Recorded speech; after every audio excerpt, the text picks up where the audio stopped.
Whatever gods once were have long forsaken this place. 2 clicks from the jump. There's no death to free you from this war.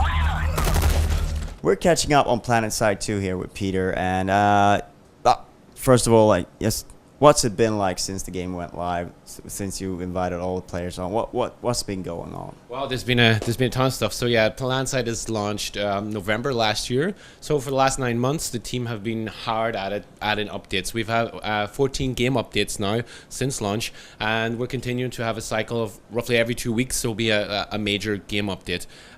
So since then, we've taken on player feedback. And actually, most of our game updates have been based on player feedback. So we have a roadmap concept. So we tease this online, planetside2.com/roadmap, where we tease the next game updates in the next 6 months.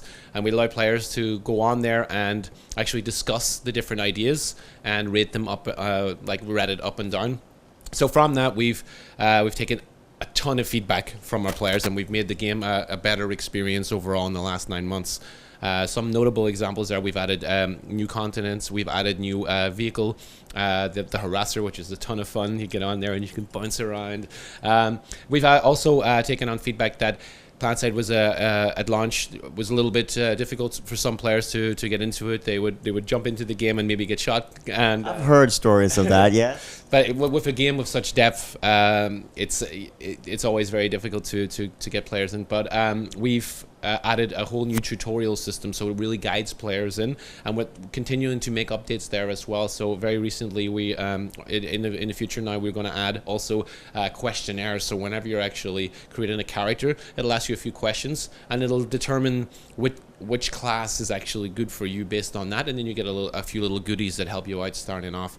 So the biggest updates that we're talking about at the moment are we have an all new continent called Hassan that's currently on the public test server. Players can actually jump on there, have a look at it, give us some feedback. We're gathering we got a lot of really positive feedback about this map already. So Hassan is a swamp continent, so very, very different look than our 3 existing continents of Esamir, Indar, and Amarish.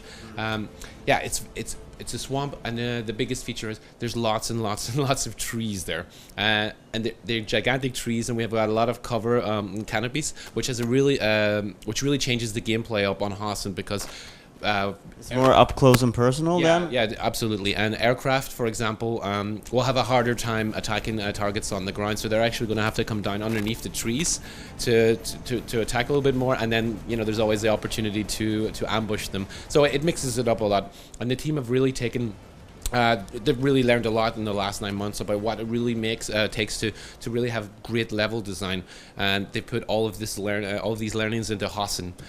We have an all new base type called the interlink facility. This thing is gigantic, very, very many layers, lots of cool little gameplay options. We have light bridges where players can switch them on and off, so to allow infantry to pass through or to cut off your enemies, and all these learnings are also coming back to the existing continents, so we don't forget about the continents. Quite recently, for example, we went back to the team went back to Esamir and completely redesigned a lot of areas and changed the flows there and the actual look and feel. And this will be the same case for Hassan. So, for example, our new interlink facility there will also be put into some of the existing continents as well. So there's a ton of stuff on Planetside. The guys are completely busy, and we have more coming as well. We have outfit recruitment. We're going to make it a little bit easier for outfits to actually bring guys in. So we're going to let outfit leaders and outfit members specify criteria that they're looking for. So if they want to have a aircraft pilot who is available from times 5 to 8 in the evening, speaks German, or various criteria, and then you as a person, if you fulfill these criteria, or you're looking, can apply for the job. Exactly. Yeah, it's work. We're not talking about always fun here.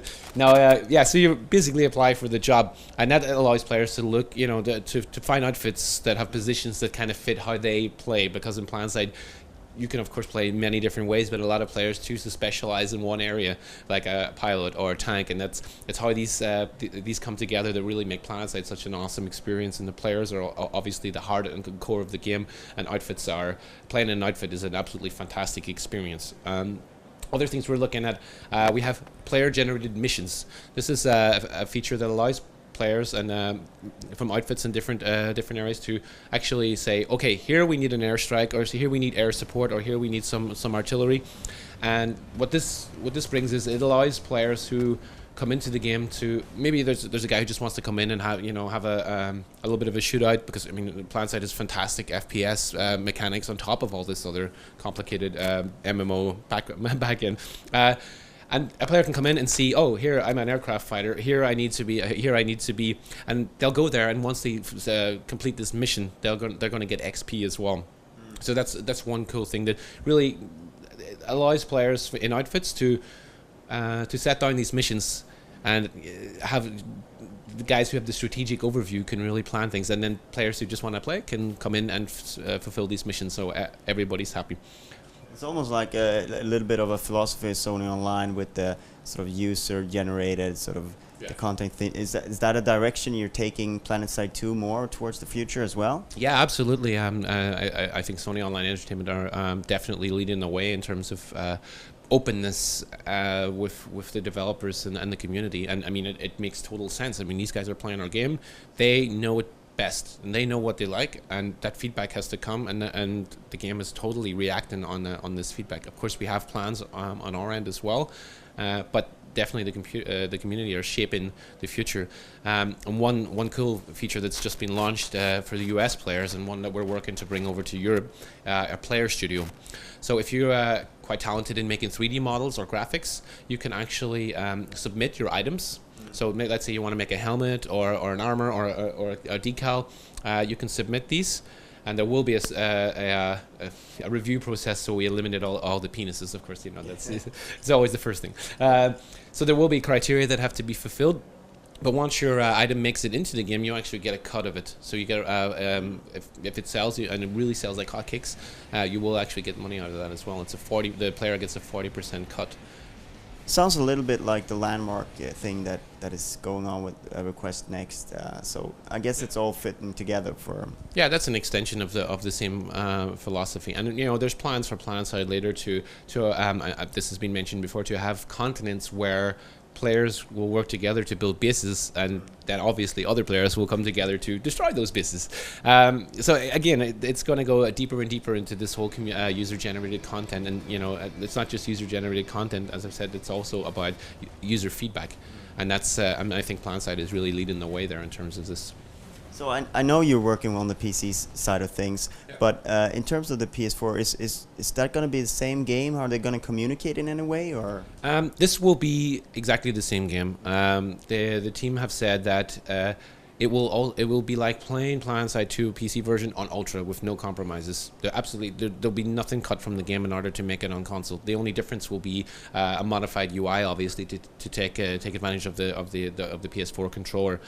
So it'll be playing like on Ultra, essentially, from the PC. The PC players and PS4 players won't actually be able to play together. A lot of people think that's because PC gamers will easily kick their ass with a mouse and keyboard. The real reason is actually a little bit more mundane. It's on PS4 there's this extra layer of QA that's required whenever an update comes in, and that obviously will always be behind. And then if you're working on the same game, then obviously you can't have a desync there. All of that being said, they will when an update comes on the PC version, the same updates will be on PS4s, just maybe with that little bit of a delay.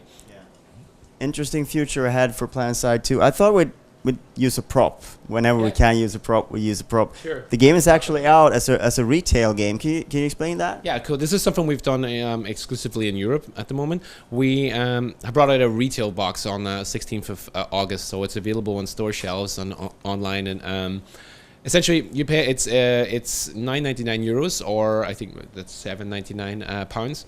And in the inside, you get around €40 or around €40, £40 worth of value. So in there, you get 3 golden SMGs that are completely exclusive to this box. You also get a 7-day XP boost. So with that, you have 50% rate of gain for when you're playing the game. We also have a 3-day XP boost that you can give to a buddy. And you also get our in-game cash as well, around 8 or 9 euros worth of that. With that, of course, you can buy camos, decals, weapons. Best thing is, if you're a new player or if you're an existing player, you can use the codes. And if whether you're playing on a ProSiebenSat.1 Games account or if you're playing on a station account, you can also redeem the code. So it works for everybody. Everybody's happy, and yeah, they're selling like hotcakes at the minute. So. Yeah, I guess you got to be quick. It's an interesting thing that these sort of games also make it onto sort of a box, because I mean it makes sense. You want to get as wide an audience as possible to get into it. Yeah, I mean free to play is really making a lot of progress. It's getting more and more popular, but there are still players who prefer to have something physical, you know. And I'm probably one of these guys. I mean, it's fantastic artwork, really cool collector's item. Yeah, there's it's for those who maybe have been keeping an eye online and they walk into their store and they see, wow, that looks like a really cool game. It's visibility as well. Absolutely. I mean, you see how many awesome Game of the Year awards we have, and you think, oh, this looks interesting, I'll give it a try, and that's what it's all about. All right. Thank you so much for your time. Thank you very much.